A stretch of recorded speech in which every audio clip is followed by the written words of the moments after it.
Revue de presse du mercredi 22 mai 2024. Bonsoir à toutes et à tous. Commençons ce numéro du jour par les affabulations contre le Bénin dans la crise face au Niger. Après leur sortie médiatique, les activistes Kemi Seba et Nathalie Nyambo ont été recadrés, nous apprend le matinal. Ils ont été remis à leur place, confirme le matin. Le Bénin fait objet d'attaques et d'accusations les plus saugrenues depuis sa décision de mettre le grappin sur le transport du pétrole brut nigérien, nous rappelle le quotidien. Passons à présent au bien-être des populations béninoises. Le gouvernement a lancé une lutte contre la vente de boissons alcoolisées en sachet pour le bien-être des uns et des autres. D'après Matin Libre, le gouvernement a interdit les boissons alcoolisées en sachet au Bénin. Selon Décryptage Info, le Bénin a pris des dispositions pour la régulation des boissons alcoolisées avec l'interdiction officielle de la production, l'importation et la distribution de ces boissons en sachet plastique. Cette décision prise par arrêté ministériel signé par la ministre de l'Industrie et du Commerce Halimatu Shadia Assouman est entrée en vigueur le 17 mai 2024.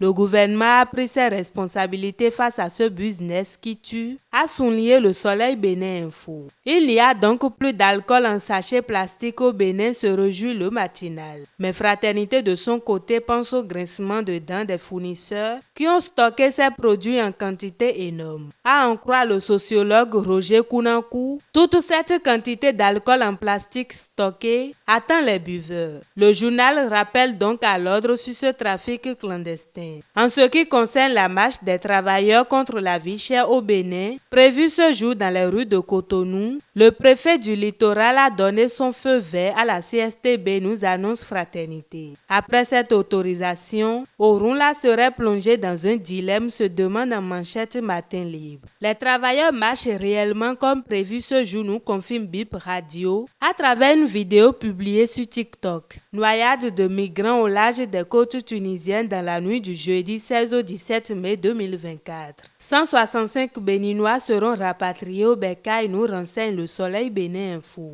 Selon Décryptage Info, le dynamisme patriotique présente ses condoléances et lance un appel à la jeunesse. Le même journal nous apprend qu'à l'université d'Abomey-Calavi, les étudiants sont restreints au port de la carte d'étudiant pour leur propre sécurité, ainsi que celle des enseignants et administratifs. Selon Libération, la Chine a offert 15 bourses en licence et master aux étudiants béninois. Il nous apprend également que 2 étudiants ont été arrêtés pour trafic de chanvre indien ici au Bénin. Pour les allocataires universitaires du Bénin, le délai de demande d'allocation de cette année 2024 est prorogué jusqu'au 2 juin prochain, a affiché le Chasseur Info. De plus, le Bénin a progressé de 3 points après l'évaluation de la mise en œuvre des réformes de l'UEMOA en 2023. Il s'agit d'un taux satisfaisant de 72,8%, a indiqué le matinal. Actualité politique pour clore la revue de ce jour. Sur la formation des facilitateurs du programme Bridge,